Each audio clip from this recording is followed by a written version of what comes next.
హస్బెండ్కి బాక్స్ పెట్టేస్తే ఒక పని తీరుతుందన్న ఫీలింగ్ ఉంటుంది కదా ప్రతి ఒక్క హౌస్ వైఫ్కి. అండ్ నేను కూడా అంతే. ఫస్ట్ అన్నం కర్రీ అండ్ టిఫిన్ కాగానే మా హస్బెండ్కి నేను లంచ్ బాక్స్ పెట్టేస్తాను అనమాట. ఆయన ఏ టైంకి అయినా కానీ హడావిడి ఉండదు కదా ఫస్ట్ ఆఫ్ ఆల్.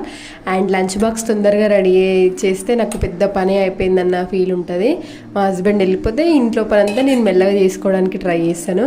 అండ్ ఈరోజు జొన్న రొట్టెనే చేసినాం కాబట్టి కర్రీ కొంచెం ఎక్కువ పెడుతున్నాను.